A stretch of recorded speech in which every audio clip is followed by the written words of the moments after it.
If you look hard enough, there's always trends that are presenting opportunities, and there's always trends that are making it more challenging. So we look at that first, and then we're going to look at the competitors. If you have low and easy competition, that's one thing, but if it's stiff competition, that's another thing, and it's going to change those risk factors dramatically.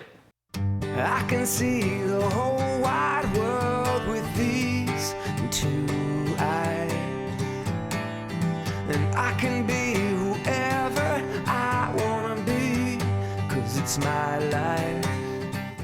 Hi, thanks for joining us for another episode of Ask Spurrell CPA. Today, as the Edmonton business coach, we're talking about business plan risk reduction strategies. Business plan risk reduction strategies.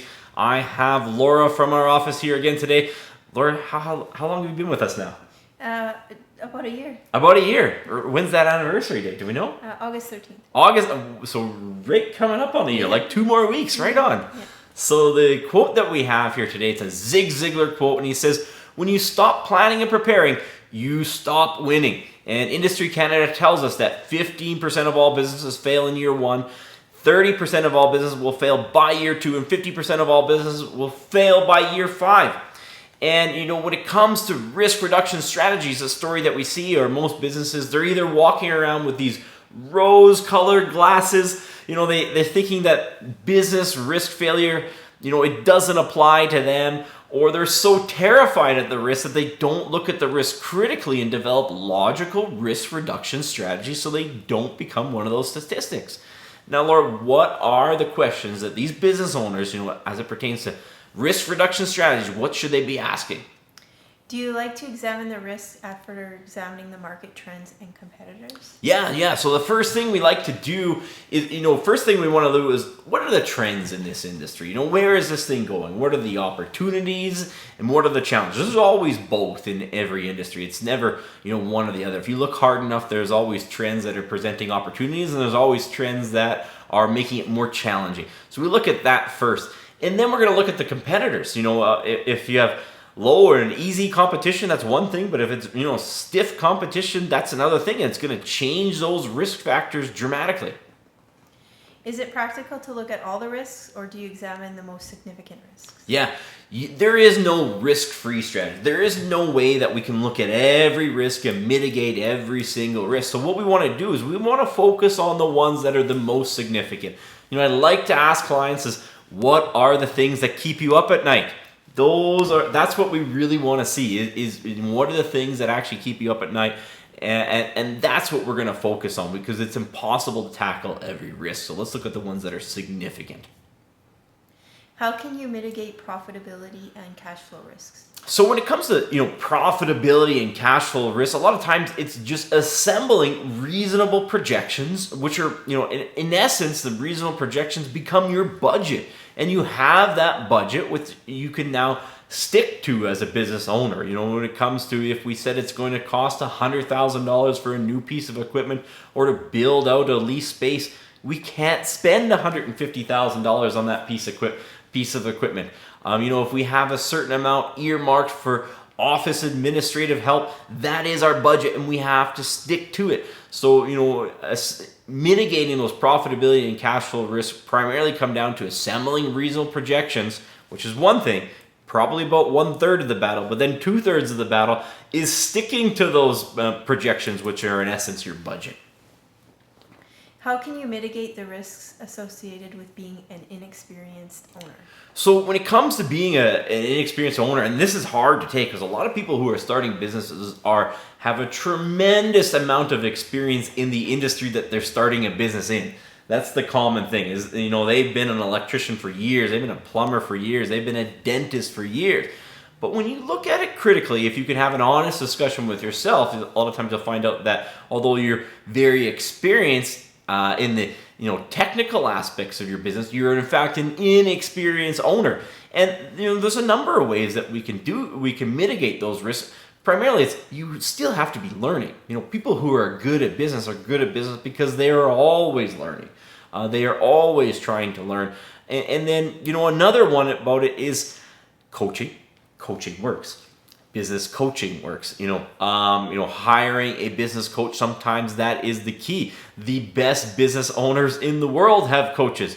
The top level CEOs have coaches, top athletes have coaches, but often business owners, especially inexperienced business owners, are a little too stubborn to hire coaches, and that's what they need. So it's primarily focused on learning, continually learning, and often having that objective outside of the business voice that keeps you focused and holds you accountable. How can you mitigate the risks of not being able to acquire enough customers? So in terms of acquiring customers, people, they're always, looking for a fad. We're going to turn on the inflow of customers 1 month when we need it and turn it off. And that's just not how it works. In terms of generating business, it's a long-term approach.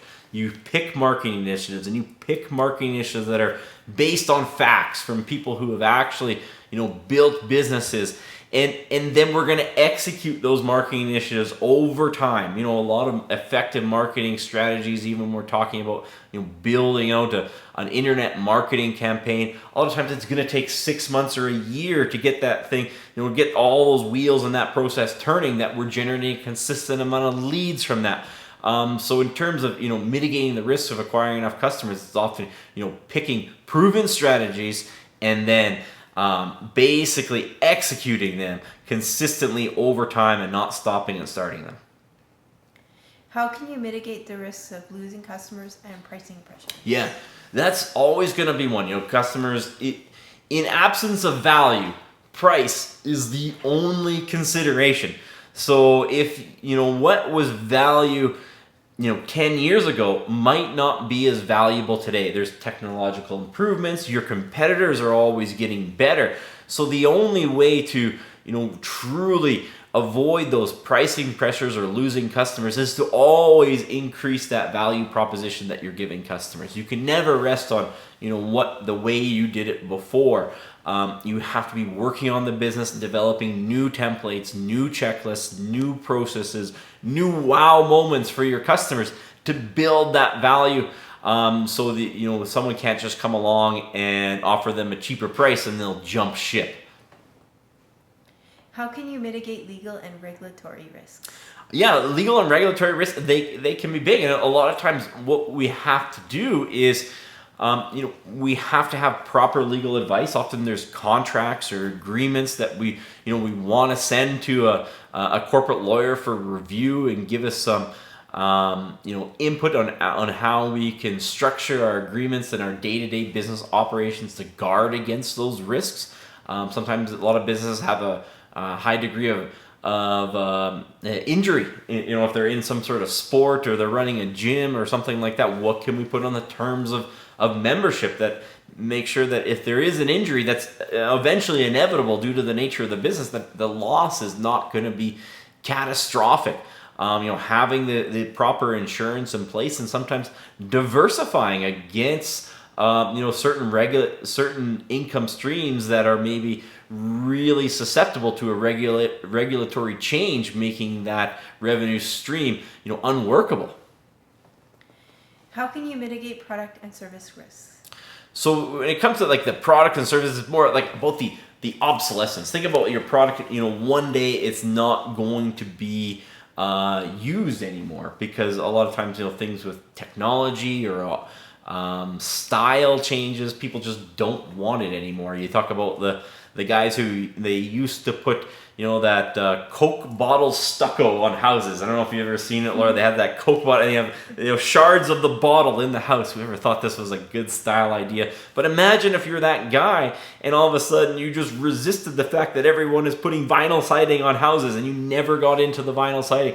Well, eventually you're going to be obsolete. So you have to be continually improving your product, staying on top, identifying those market trends, and moving towards those market trends. So it's not necessarily you're flipping the switch and you're going this way 100 miles an hour, and all of a sudden next year you're going this way. But it's more, you got to be steering the ship. The guy who probably successfully, he didn't go from all bottle caps stucco to vinyl siding overnight, but slowly he started offering that in his product line. And then when that became completely out of fashion, he already had that other product line developed, and that business probably transitioned very well. But you can see how this competitor who would only install the bottle cap stucco, they have nothing to do anymore. They're completely out of business. How can you mitigate supply chain risks? Yeah, supply chain risks are real tough, and they come up quite often, more often than business owners think. Let's think about if you're a home builder, and you're not just building common homes, but you're building log homes, and you get all of these log homes from one supplier. Now, what happens if that supplier jacks up the prices on you overnight, and all of your contracts are unworkable? You can't make any money on it. What if they have a fire at their plant? And this isn't just in construction. A lot of businesses have a specific software that they're completely dependent on. Or they could have a medical product in the medical industry, and they're selling that product line exclusively. And if something happens with them, pricing, sometimes the relationship sours, and sometimes it's just a complete, we call it the act of God, where they have a fire at their plant or a flood in a city that's 3 provinces away from you, and all of a sudden you lose access to your main sort of supplies that you have risk on. You need to diversify that. You need to start thinking actively, who are the alternatives that I can use, and you need to be sourcing them out before you need them. How can you mitigate human resource risks? So human resource risk, it comes to you have to have some sort of recruiting strategy. Once you have staff, there is going to be turnover. You can be an absolute all-star in terms of trying to build culture and make a nice workplace for everybody. But at the end of the day, there's going to be turnover that's completely outside of your control. People will decide that they don't like that industry anymore, or they'll move away. Family circumstances will change. They'll move away. People get pregnant. People get sick, and there's inevitable amount of turnover that's going to happen. So you have to have a recruiting strategy first and foremost, and then you actually have to have a strategy in place to actually keep the people. Are you giving them regular input and feedback onto how they're doing? Do you have a benefit plan in place? Are you actually trying to train them so they become better employees and they can see progress and development in their own career? You have to have those things listed out of exactly what you're going to do, and then you can actually start to mitigate some of those human resources risk. So I think that's what we have here today in terms of making risk reduction strategies on your business plan. As always, please hit that like and subscribe button so we continue to deliver you tips on how to beat the odds at business. And as always, we'd love to read any comments that you have below so we can respond back and use your input for your future videos. Thanks very much.